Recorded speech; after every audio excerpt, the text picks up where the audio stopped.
dari tenda. Hilangnya dia izinnya cuma mau kencing. Ya. Oke, terus? Kata itu kan sebelumnya itu ditanyain sama temannya yang masih ada.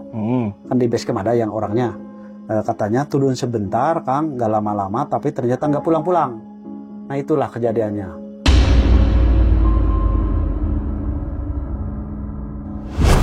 Nah setelah itu putar-putar terus.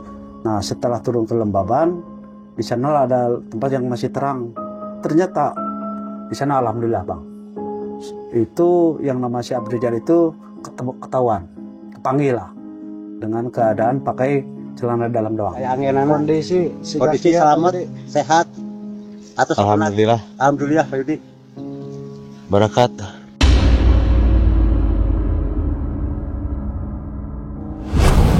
Akhirnya saya sepakat sampai emosi saya ya. Karena kan marah-marah di telepon, dibilang orang bego mah, dibilang orang tidak punya sopan santun, kan saya tidak terima.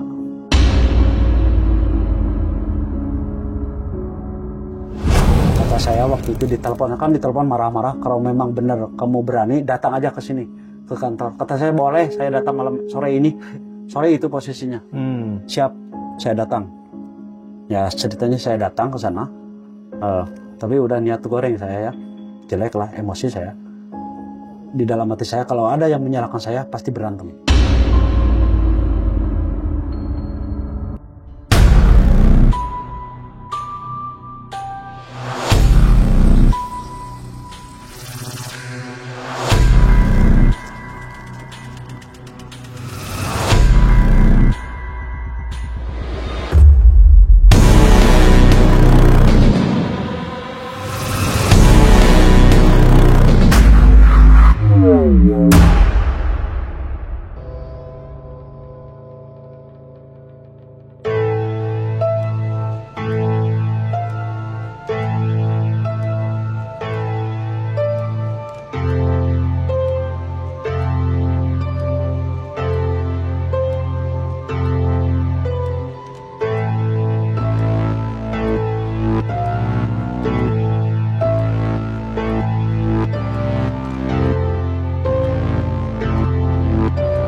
Assalamualaikum brother, ketemu lagi di channel Jayah Malam.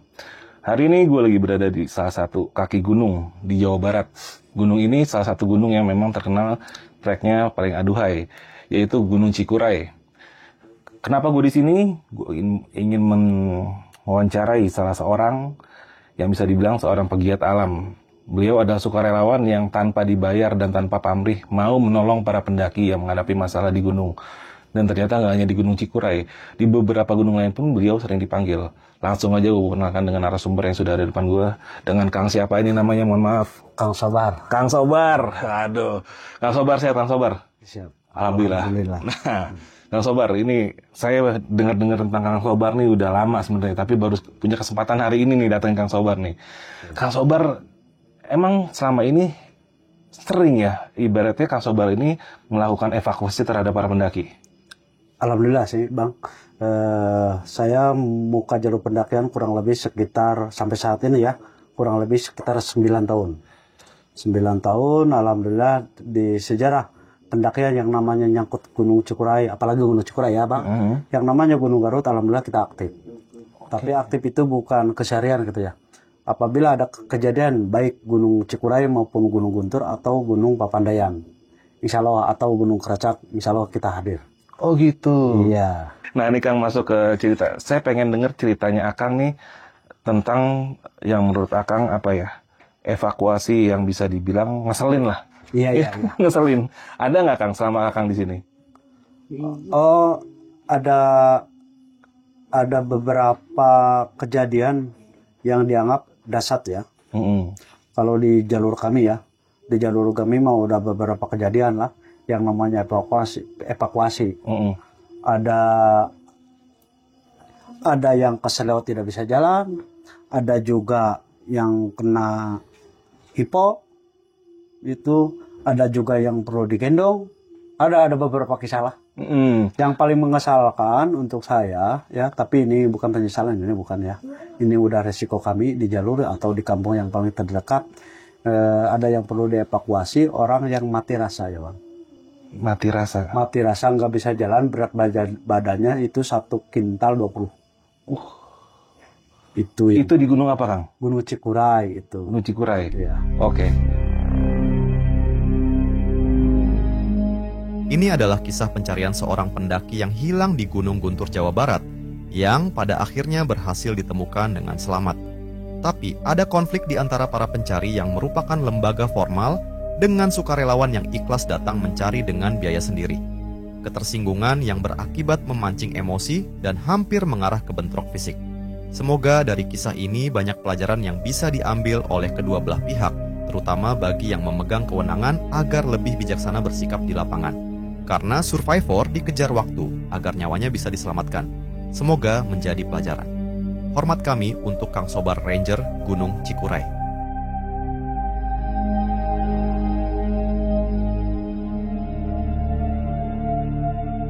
Orang kurang lebih ya 700 orang kita gelisah di base camp dengan yang namanya Pak Yudi. Waktu itu kata Pak Yudi sama saya, tapi sekarang udah almarhum ya. Oh, udah marah. Pak Yudi udah almarhum. Nah kata Pak Yudi, Pak Sobar, kita cari makan yang hangat-hangat sambil kita istirahat memonitor Gunung Cikuray. Oke Pak, kata saya. Yang akhirnya saya turun dengan yang namanya Budi, dengan yang namanya Jangdut, termasuk saya Pak Yudi. Nah, nongkronglah saya di restoran Megawati Jalan Cilabu ya. Restoran enak tuh ya? Iya lumayan lah. Ada yang ngelaktir bang. Nah waktu itu kita lagi makan, pegang HP, terus minum kopi. Nah setelah itu saya kaget waktu itu bang. Nah, ada di belakang saya di seberang gitu, maksudnya seberang restoran Megawati itu ada ibu-ibu teriak-teriak menangis. Saya kan kaget bang.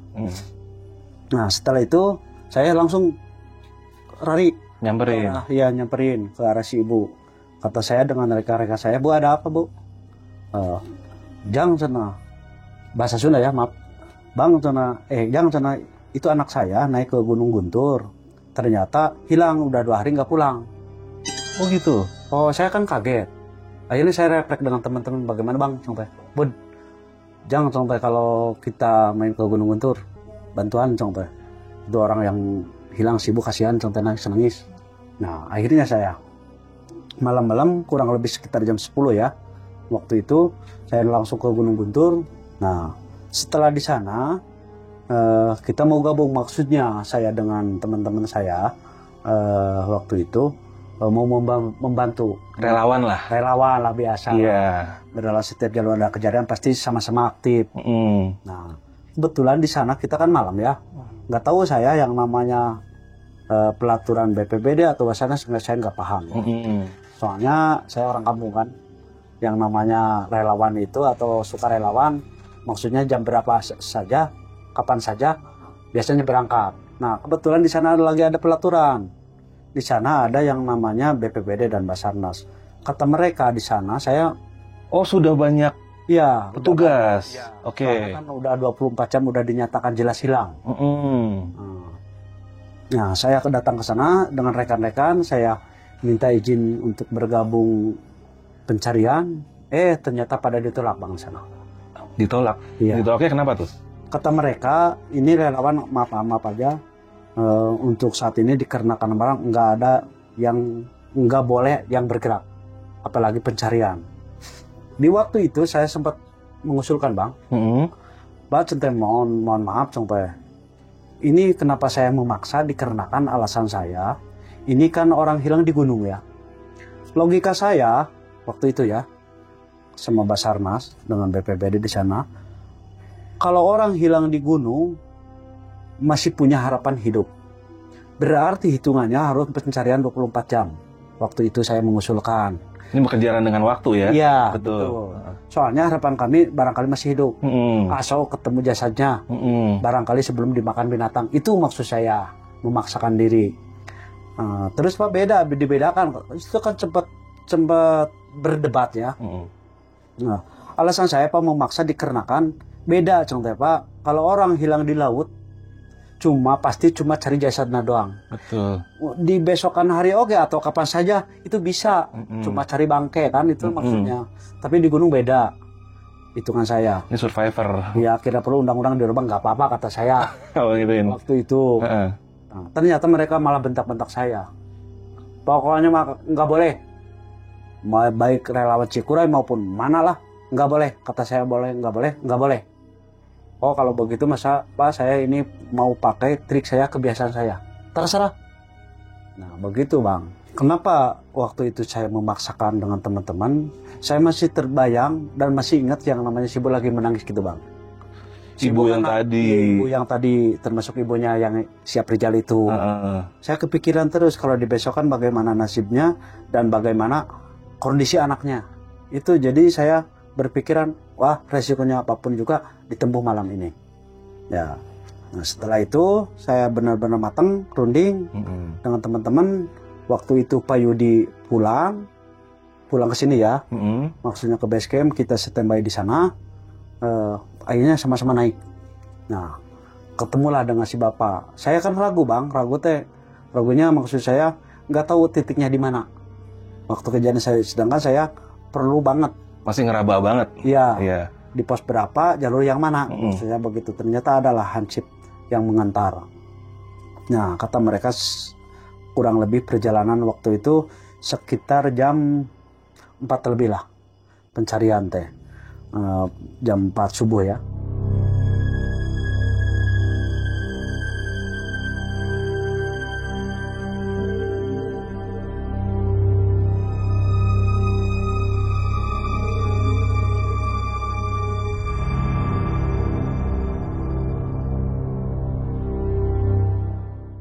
Nah waktu itu kita istirahat sebentar. Nah setelah udah jam 5 lebih, udah mulai terang, ngobrol-ngobrol, minum kopi, biasa makan sedikit gitu di pos 3 ya, di pos 3 Gunung Guntur. Setelah itu bergerak, udah terang jelas lah, kurang lebih sekitar jam 6-an lah, cang beneran. Nah akhirnya teman-teman, ayo bergerak diarahkan sama Pak Hansip itu, lupalah namanya. Nah jalan kurang lebih mengarah dari pos 3 itu ke barat kalau hitung saya ya. Maaf saya potong, ini berarti bukan jalur pendakian ya? Itu di jalur pendakian Bang, itu di jalur pendakian tapi di tempat camp. Di tempat camp. Ya. Oke. Semua yang naik di Gunung Guntur itu ngecampnya di sana. Nah, kata mereka, nah di sini ini tempat tendanya kejadiannya di sini. Oh iya. Saya hitung-hitung. Motifnya mau kencing. Tuh keluar sedikit lah. Keluar sebentar maksudnya dari base camp. Hilangnya dari tenda. Hilangnya dia izinnya cuma mau kencing. Ya. Oke, terus? Kata itu kan sebelumnya itu ditanyain sama temannya yang masih ada. Kan di base camp ada yang orangnya. Katanya turun sebentar Kang, nggak lama-lama, tapi ternyata nggak pulang-pulang. Nah itulah kejadiannya. Oke. Nah, setelah itu saya puter-puter wilayah pos 3, nggak ada yang dicurigai, akhirnya keluar jalur saya. Keluar jalur bukan arah naik, bukan arah turun, mabal lah. Maksudnya mabal, ya orang bayangan saya gitu ya, orang yang namanya mau kencing berarti cari ngumpet ya. Tempat yang nyesep. Ya, bukan ngumpet supaya nggak dilihat orang, gitu maksudnya. Nah, beberapa jam kemudian, kurang lebih waktu itu sekitar jam 7, itu barulah kami ketemu dengan yang namanya bekas air terjun, tapi nggak ada airnya waktu itu, kan musim kemarau lah. Nah, jalan-jalan, nah setelah itu ternyata yang tidak disangka dan diduga kan lihat bekas di sana susah Bang, masalah pasir. Kalau pasir orang lewat nggak ada bekasnya. Iya, nge-trekkingnya susah. Iya, lain dengan seperti Cikuray atau yang lain itu kan pasir tanah. Nah setelah itu putar-putar terus. Nah setelah turun ke Lembaban, di sana ada tempat yang masih terang. Ternyata di sana alhamdulillah Bang, itu yang nama si Abrijal itu ketahuan, panggil lah dengan keadaan pakai celana dalam doang. Itu kan gak masuk akal. Hanya pakai celana dalam aja? Iya. Waktu pertama kali ini Abrijal bukan, nggak meririk Bang. Nggak respon? Nggak respon. Tapi setelah dikasih minum, lep-lep dulu. Mereka setelah minum mereka jawab, "Pasnya Kang, abdi Aprijal." "Ti Cilewu bukan?" Sampai. "Ya, ti Cilewu Kang." Nah, baru kita semangat. Gitu Bang. Nah, kata saya dengan teman-teman, saya sempat telepon sama Pak Yudi, ini bawanya kemana? Kata saya. Jadi waktu itu sempat dengan teman berdebat dulu Bang. Berdebatnya maksudnya mau bawa ke jalur mana? Apakah Motong Kompas ini lebih dekat atau lebih jauh? Tapi saya kan Gunung Guntur kelihatan di bawah ada jalan ya, ada truk. Ya akhirnya kata si Hansip itu, "Udah guys Kang, mending dulu jalan dia ya." Iya mah bakal ke pangkalan pasir. Maksudnya turun lewat jalur sini, di bawahnya ada pangkalan pasir, banyak truk yang lagi ngetem. Berarti bukan jalur yang tadi para Basarnas ini? Beda? Bukan beda. Oke. Kita beda jalur. Soalnya maksudnya beda jalur itu cari yang paling dekat ke kendaraan, maksudnya ada mobil yang bisa ditumpangi. Gitu Bang. Nah akhirnya ketemulah dengan truk yang mau pulang. Kata saya dengan teman-teman, "Ikutlah Bang, contoh. Mau turun saya, ya sok sana." Sorry, saya potong. Afrijalnya ini kondisinya masih pakai cawat atau udah dikasih pakaian? Dikasih pinjam.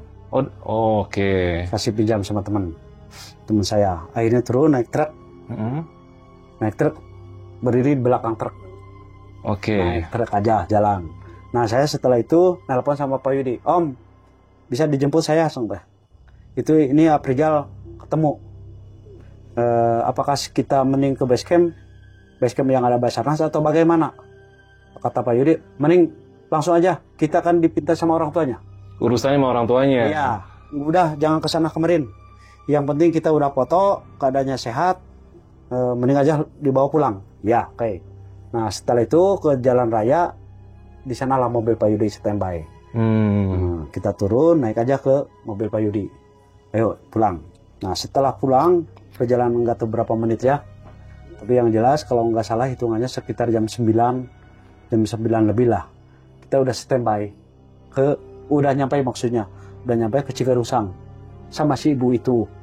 Oh, ibu itu masih nunggu? Masih nunggu kabar. Oke. Nah, ternyata si ibunya ada di rumahnya, bapaknya ada di Guntur Bang.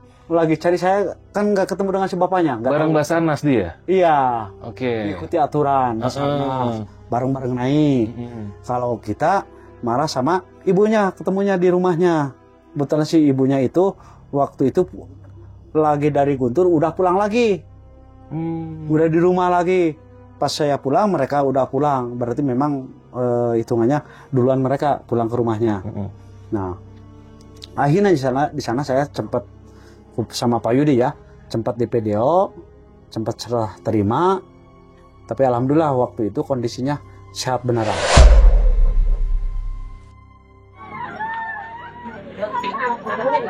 Mana ya? Ya itu mah cara kopel sama. Barang banyak di sana kita sudah terima kasih Pak. Bapak. Sehat. Saya berani maksudnya itu kan nggak dibawa ke rumah sakit ya maksudnya. Tapi udah benar-benar sehat. Ceritanya udah nyambung sama orang tuanya, akhirnya saya serah terima. Di rumahnya nih? Iya, rumahnya di mana? Di Cigarusang. Di depan restoran Megawati Lama. Afrizal berhasil ditemukan oleh Kang Sobar dalam kondisi yang memprihatinkan dan tidak mengenakan busana. Kang Sobar melakukan pencarian menggunakan metodenya sendiri atas dasar keyakinan kalau semakin cepat dilakukan pencarian, semakin besar kemungkinan survivor untuk selamat. Hal ini berbeda dengan prinsip kelompok formal yang ikut mencari, sehingga Kang Sobar ditolak bergabung dan memutuskan memilih jalannya sendiri atas dasar permintaan keluarga korban. Ternyata ini merupakan awal permasalahan yang sebenarnya. Semoga bisa kita ambil pembelajaran ke depannya dari apa yang akan kita saksikan setelah ini.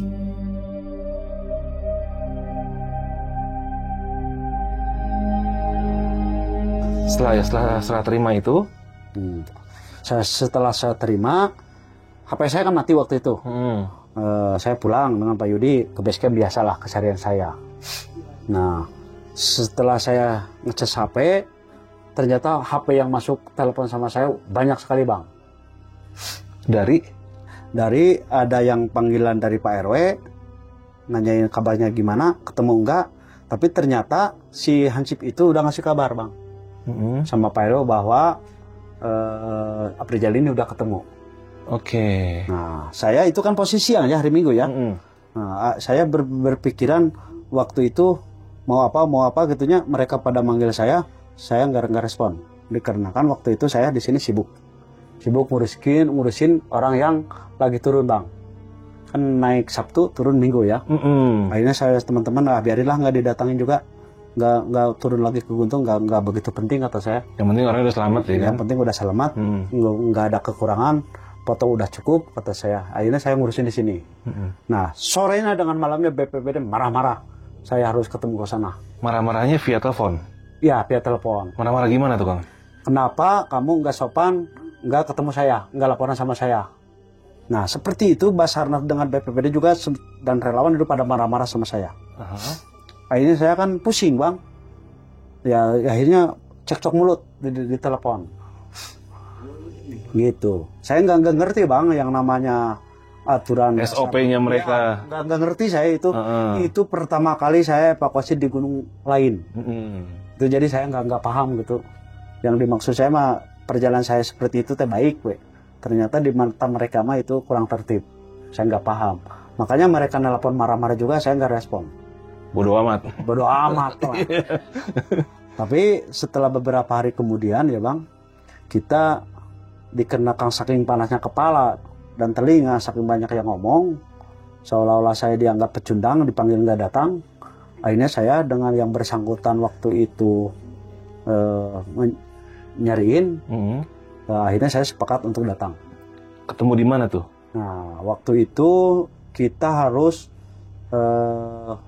menghadap ke kantor BPBD Garut. Akhirnya saya sepakat, sampai emosi saya ya. Karena kan marah-marah di telepon, dibilang orang bego mah, dibilang orang tidak punya sopan santun, kan saya tidak terima.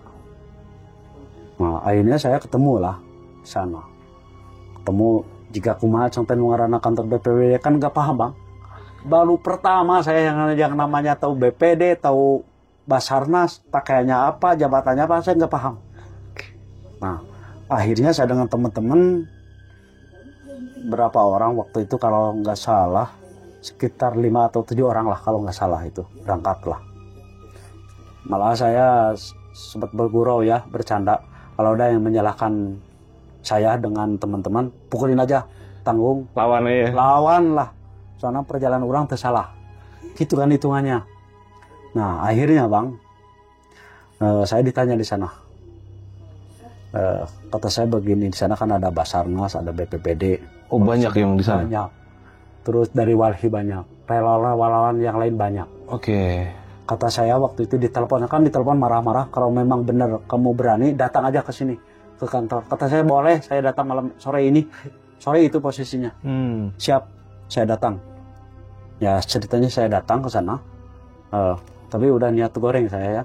Jelek lah, emosi saya. Di dalam hati saya kalau ada yang menyalahkan saya pasti berantem. Soalnya udah tanggung itu, tanggung emosi gitu. Nah, akhirnya saya datang ke sana. Di sana banyaklah yang namanya dari Walhi, relawan yang lain, terus BPBD, Basarnas itu ada, polisi ada di sana. Nah, akhirnya kata mereka jabatan tangan biasalah. Oh, ini Kang Sobar teh? Iya. Ada apa? Sampai manggil saya. Ya begini cina Bang. Kenapa waktu itu Aprijal ketemu sama tim Akang nggak lapor? Nggak lapor dulu ke base camp atau ke pos keamanan. Saya menolak, saya bentak sekali itu. Waktu itu jangan bicara begitu Pak. Waktu itu kita kan udah baik-baik, malam-malam datang sama Bapak. Mau menggabungkan, mau membantu perjalanan Bapak, proses Bapak, dan saya dipinta sama orang tuanya untuk pencarian. Bahwa waktu itu kan Bapak nolak saya. Kenapa saya Aprijal ketemu saya harus lapor sama Bapak? Apa sangkutannya? Logikanya bener. Itu logika saya kan begitu. Iya. Kalau Bapak menyalahkan saya, justru saya menyalahkan Bapak. Kenapa malam itu nolak saya, membentak saya? Terus hubungan saya dengan Bapak apa? Kan Bapak udah jelas nolak saya. Itu alasan saya. Tapi kalau Bapak menyalahkan saya, urusannya lain lagi. Sekali di sini ada yang menyalahkan saya, kepanjangan urusannya. Wah, udah panas tuh ya. Ya udah panas itu, udah lihat muka-muka yang lainnya kan pada emosi sama saya, udah kesinggung saya dari mulai cara duduk, cara omongan, Cara natap, cara gesturnya lah udah nggak enak. udah nggak enak. Nah, terus. Nah setelah itu, kalau saya boleh saya dipinta keterangan, tapi kalau ada di sini yang menyalahkan saya, urusannya lain lagi kata saya. Sekali-kali salah nanya sama saya, riweh. Oke. Nah, akhirnya ya enggak Kang, cuma saya perlu informasi kejadiannya seperti apa. Kejadiannya saya waktu itu Bapak waktu nolak saya langsung berangkat dengan teman-teman, kurang istirahat di sana beberapa menit kata saya. Nah, jam 4 lebih lah, jam 4 jam 5 lebih lah udah terang, saya bergerak kata saya. Ya singkat cerita ketemulah si Aprijal dengan keadaan pakai korok kecil, tapi nggak pakai baju kata saya. Setelah itu saya nggak pikiran panjang untuk lapor sama Bapak, soalnya pikiran saya nggak penting, saya ketemu dengan Bapak. Tapi saya yang penting di saya, si Aprijal itu ketemu dengan orang tuanya, itu yang dianggap penting sama saya. Akhirnya si Aprijal itu saya dilihat, ternyata ngobrolannya juga setelah dikasih minum nyambung Bang, nyambung. Terus saya Pak udah serah terima sama orang tuanya dengan keadaan sehat. Itu Pak. Masalah jam nyampe ke rumahnya kurang lebih hitungan saya sekitar jam 9 lebih. Itu. Ya kata mereka ada yang mau ngomong gini, ya Bang posisi jam 9 sampai sore saya masih di sana. Ya itu mah bukan urusan saya kata saya. Silakan aja cari sampai malam juga nggak apa-apa. Kita kan nggak punya hubungan dengan Bapak. Kan situ yang mau naik siang. Iya, itu Bang. Gitu. Terus. Yang akhirnya, ayo minum kopi. Enggak usah. Saya uang banyak, kopi banyak, rokok udah disiapkan. Yang namanya saya, yang namanya relawan, mungkin tidak akan merepotkan Bapak.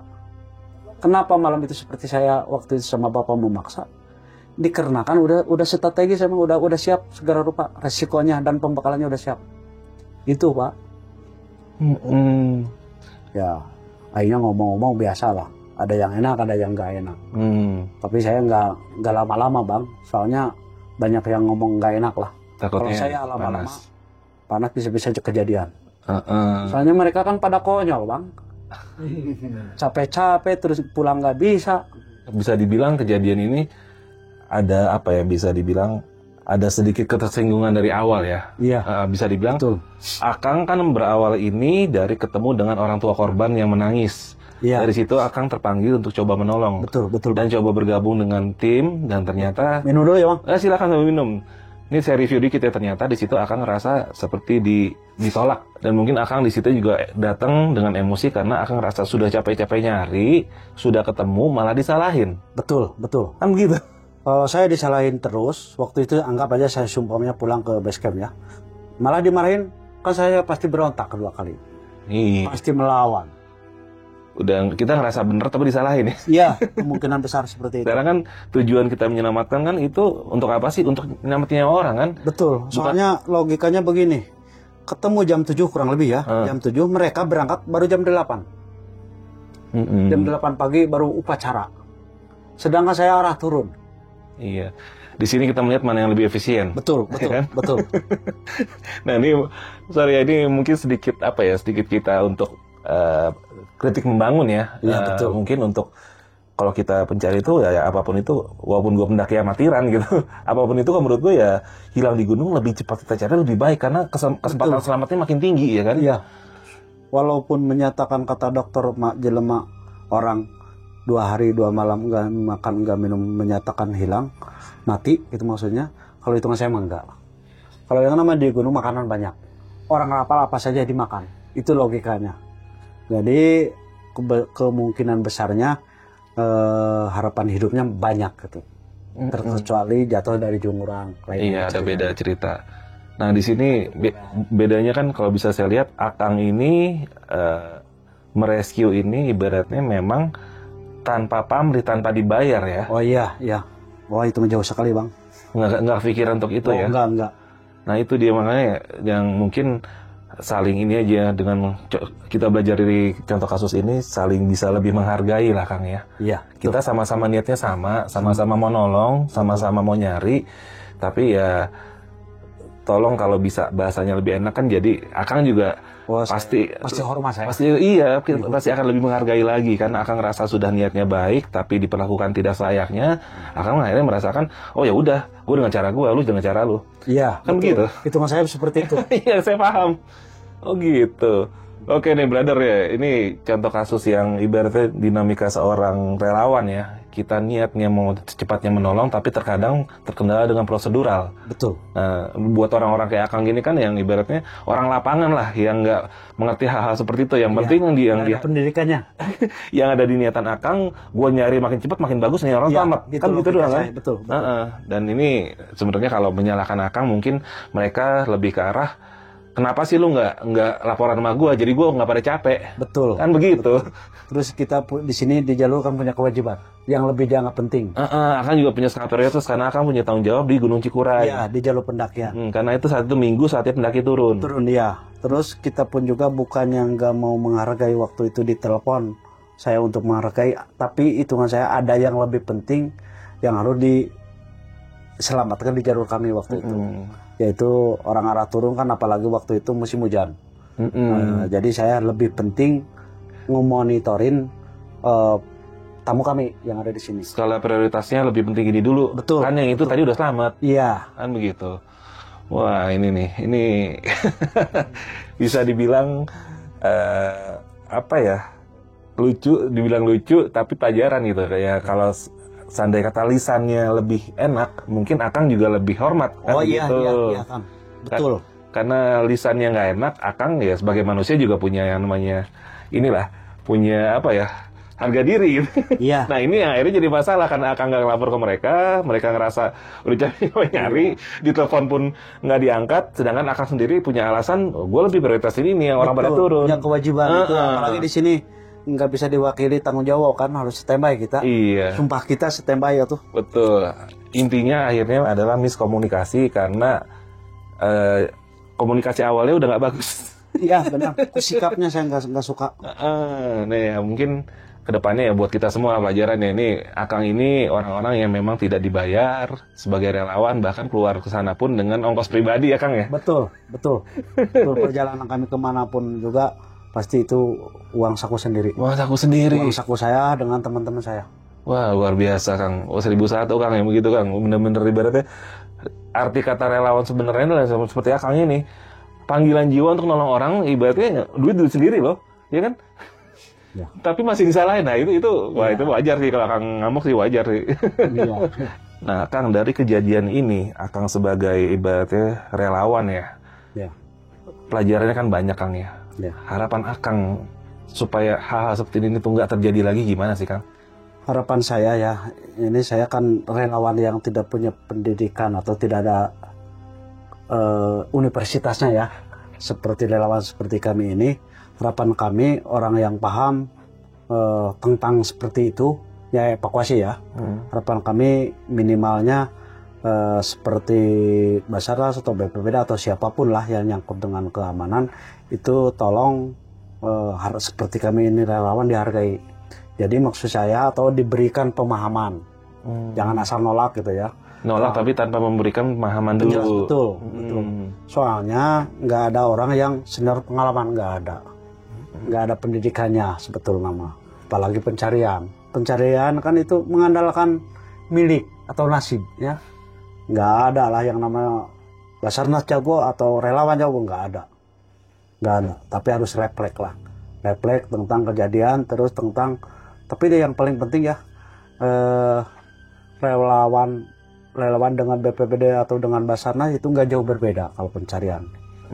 Walaupun relawan peralatannya kurang atau logistiknya kurang, itu namanya juga relawan. Terus swadaya sendiri.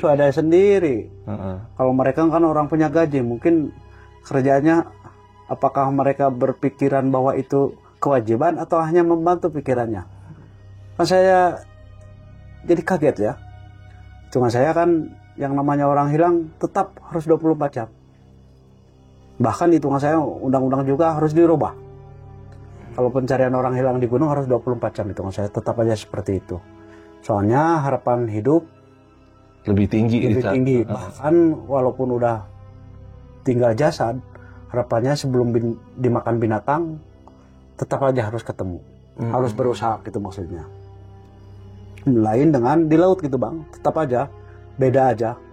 Orang hilang di laut, di air maksudnya yakin kan, lelet juga, nyantai juga nggak apa-apa kalau hitungan saya.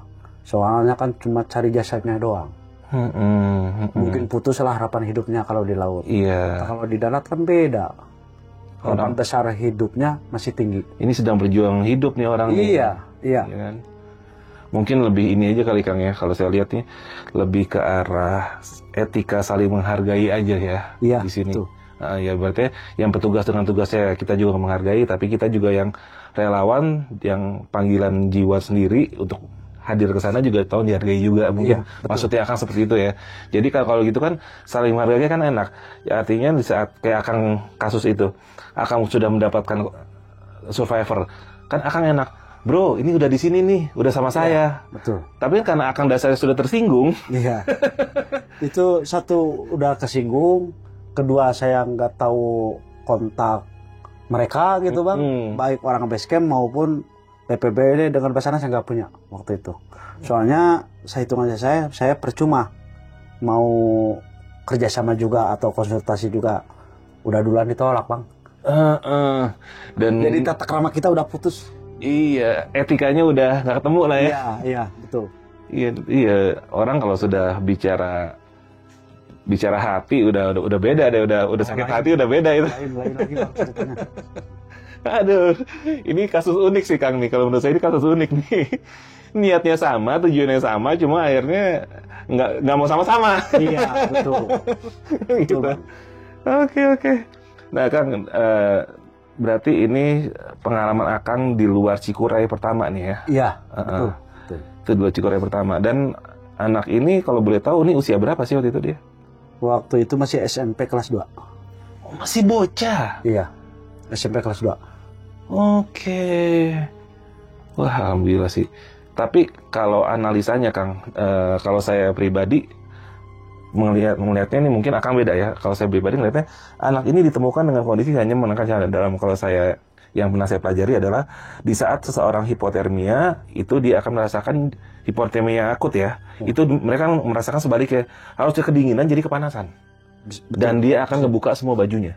Bisa. Itu kalau teori dari saya ya. Iya. Nah kalau analisa Akang itu kenapa dia begitu? Kalau menurut sejarah gitu, saya kan banyak cerita katanya di sana sangat lah banyak hal-hal mitis gitunya, motif dibawa sama jin katanya. Oh, penunggu sana. Iya, penunggu sana. Terus kondisinya waktu ditanya sekali nanya, 2 kali nanya, sampai 3 kali nanya, mereka nggak respon. Nggak respon. Ya, cuma melirik matanya doang, nggak dengan badannya. Jadi kalau kesimpulan dari tim Akang ini faktor X dari makhluk alam sebelah. Ya, kesurupan lah. Kesurupan, akhirnya dia Tidak dibawa ke sadar situ. sendiri. Oh gitu. Oke, apapun itu intinya dia selamat ya Kang ya. Ya, alhamdulillah. Alhamdulillah. Nggak tahu kenapa hilangnya, nggak tahu lah. Yang penting udah selamat juga, udah alhamdulillah. Ibunya seneng banget dong Kang. Iya betul. Waktu itu ketemunya cuma 2 kali. Waktu mau cari dengan waktu serah terima. Oh gitu. Iya. Oke, berarti ya alhamdulillah sih berarti udah ini ya. Tapi setelah itu hubungan Akang dengan para petugas ini sudah clear ya saatnya ya. Alhamdulillah. Ya. Dan di sini kita ngebuka ini bukan sebagai apa, tapi mungkin sebagai saling pengingat aja ya, karena ini pernah ada kasus kayak gini, itu gimana cari jangan sampai terulang lagi. Kan Iya, gitu. betul. Jadi makanya saya menghimbau ya kepada rekan-rekan yang suka naik gunung harus hati-hati, dan kepada yang punya jalur, baik jalur wisata maupun jalur pendakian, itu harus safety 24 jam. Oke. Soalnya yang namanya petugas kalau nggak 24 jam itu beresiko banget. Bener tuh Kang, Ya. bener banget tuh Kang. Ini mungkin tambahan ikut-ikutan kritik nih gue ya gini. Ya. Kadang Kang, saya tuh kalau gunung gede nih, terutama jalur Cibodas, saya orangnya senang trekking malam. Saya turun pun sering malam. Itu kalau turun Kang, di pos bawah Cibodas nggak pernah ada petugas. Wah, Itu mah. Artinya saya sampai rumah, walaupun saya pas registrasi nomor saya dipegang sama mereka segala macem, saya pulang ke rumah, saya tunggu nih sengaja nih, dia nggak tahu gue pulang nih, 1 hari, 2 hari, sampai seminggu nggak ada yang nelfon. Wah gila itu. Artinya kalau saya hilang, siapa yang tahu Kang? Kalau saya nungguin ini nelfon nih, paling nggak dia konfirmasi dong, ini orang udah selamat belum? Kok nggak ada laporannya, ya kan? Tapi sampai saya seminggu, sampai hari ini, saya nggak pernah ditelepon. Dan itu saya nggak sekali, ada 3-4 kali saya udah begitu Kang. Oh. ini kritik juga nih buat Cibodas, ya kan? Kalau gue hilang gimana cuy? Lain dengan saya, Bang ya. Ini sharing ya. Nah sekarang nggak apa-apa. Kita buka jalur dari nol ya, sampai sekarang ya. Yang namanya registrasi atau ketertiban, saya biasa sama, anggap aja abang pun tamu ya, tamu saya ya. Kalau datang saya pasti harus nyimpan nomor telepon. Iya. 1 nomor telepon pribadi abang, kedua nomor telepon keluarga. Data lah juga. Ya. Terus diwajibkan memegang nomor telepon saya. Kila perlu sebelum naik kasih nomor saya sama orang tuanya. Orang tua itu maksud saya ya. Supaya ada apa-apa komunikasi gampang. Nah, itu terus di arah pulang Bang. Sebelum mereka menyatakan aman di regi saya kan ada. Kalau situ turun ya. Pasti saya nyuruh nanda tangan bahwa yang namanya Asep misalnya ya sudah melewati ini. Iya, udah aman. Baru saya checklist. Itu Bang. Nah, sebelum turun dari base camp, itu tanggung jawab saya. Selama ada di base camp, terus naik Gunung Cikuray, terus turun lagi ke base camp, itu segala rupanya tanggung jawab saya. Dari mulai keselamatan, kesehatan, segala rupa itu tanggung jawab saya. Kalau Bang nggak percaya, lihat aja. Di jalur Cikuray ini ya? Iya, Kibia Kira Jangot. Pasti seperti itu. Kalau yang belum checklist, walaupun udah pulang ke Jakarta, pasti dikejar itu orang. Atau ditelepon. Kalau belum akurat lah sama sekali. Artinya di sini itu sudah ada yang namanya shift jaga untuk pendaki turun. Betul, 24 jam. Nah itu. Ini namanya tadi kritik saya itu kalau untuk yang di Cibodas, sudah berkali-kali Bang, saya nggak 1, 2, 3 kali. Setiap saya turun malam, mau itu jam 1, jam 2, nggak pernah ada orang. Dan itu saya sering gitu tuh. Wah. Nih, ini gue turun nih, lu nggak tahu gue turun. Gue tunggu di rumah sehari, 2 hari, sampai sekarang nggak ada telepon. Ini kalau gue hilang, ini kan siapa yang tahu? Itu Dan gelong. mekanisme mereka cross checknya itu apa coba? Ya kan? Ya. Kalau saya mungkin di situ nggak ada tanda tangan saya turun, kita dia akan bilang kan, Ya. nggak ada tanda-tanda saya turun. Nah ini nggak pernah ditelepon. Kalau menurut saya Bang, seperti itu harus bubar aja sekalian. Bubar. Wah ini ekstrim nih. Kalau gue cuma kritik cuy. Bubar, apa-apaan itu nggak bakalan ada tanggung jawab. Yakin saya itu. Nah, itu beneran bro, itu yang gue alamin. Jadi ini kritik membangun ya, bukannya gue mau ngejelekin tapi enggak. Tapi kalau gue berpikiran kalau seandainya gue itu hilang di gunung dan gue nggak pernah dicari. Padahal Bang, kalau yang namanya di jalur pendakian, sebelum orang tuanya tahu kejadiannya, kita harus duluan orang base camp. Betul. Sebelum mereka bawa ke rumah sakit sama orang tuanya, harus kita standby di rumah sakit. Itu kejadian pengalaman saya. Nah, banyak. Ya, mudah-mudahan obrolan kita ini bisa didengarnya sama yang bersangkutan juga. Amin, Mudah-mudahan kan ini untuk kebaikan semua bro, bukan gue ngejelekin enggak, tapi kan buat kebaikan. Jangan sampai ada suatu hari nanti kejadian ditemukan sesuatu tinggal tengkorak doang kan, ya kan? Betul. Kan begitu kan, udah sering banyak Bang kayak gitu Bang. Banyak. Oke deh brother, ini cerita kita jadi ngalor ngidul tapi mudah-mudahan ada isinya ya kan? Betul. Jadi motivasi ya. Jadi motivasi. Motivasi buat jalur-jalur yang lain. Jangan sampai ya kurang lah perhatiannya terhadap para pendaki kan, ibaratnya ya maaf, pendaki juga kan kesana sudah bayar, sudah asuransi, sudah segala macam. Betul. Itu kan kalau Betul. Iya. Anggap aja sebagai orang base camp harus tahu diri lah. Gue ngomong gitu ya, lu yang ngomong. Oke deh brother, kita tutup dulu Kang ya. Iya. Nah, ada pesan lagi nggak Kang nih terakhir buat yang pada nonton nih? Dari Akang, kan rata-rata nih banyak pendaki dan gue juga banyak yang pemula Kang. Oh iya. Pesan Akang apa nih buat mereka nih Kang? Kami menghimbau ya kepada para pencipta alam atau pendaki atau anak-anak pelajar yang suka naik gunung, tolong segala rupa ketertiban base camp harus dipatuhi. Aturan-aturan base camp diikutin. Walaupun beda jalur, beda aturan, tapi tetap harus dipakai lah aturan base camp. Sebodoh-bodohnya juga orang base camp. Tahu medan, tahu situasi, tahu resiko. Betul, aturan itu nggak mungkin dibangun kalau belum ada kejadian ya kan. Kalau situ suka naik gunung tidak mengikuti aturan base camp, lebih baik jangan naik. Benar. daripada beresiko Iya. untuk mereka, bukan untuk saya. Iya. Kadang kan juga setiap basecamp nih, gue tambahin dikit, ada peraturan yang sifatnya formal dan kearifan lokal. Betul, betul. Misalnya di beberapa gunung di Jawa tuh ada yang nggak boleh pakai ini, nggak boleh pakai ini. Ya menurut kita tuh nggak masuk akal, tapi lebih baik ya ikutin aja. Iya. Iya, karena kita ikutin aja, karena mungkin itu dibuat aturan karena pernah ada kejadian. Betul, Gitu. betul. Memang begitu. Jadi kearifan lokal tuh kita hargai selagi itu nggak menggeser akidah keyakinan kita. Betul. Nah, itu kuncinya. Nah, oke brother. Jadi kayak ustadz nih gue. Kita tutup dulu Kang ya. Ustadz Kerusuhan ya. Ustadz. Kang, sebelumnya gue thank you banget nih. Ya. Udah cerita di channel gue. Semoga manfaat ya. Amin. Amin. Ya Allah. Gue Arfi dari Jelajah Malam dan Kang Sobar. Sobar. Kita pamit dulu. Assalamualaikum warahmatullahi wabarakatuh. Ya, mantap brother.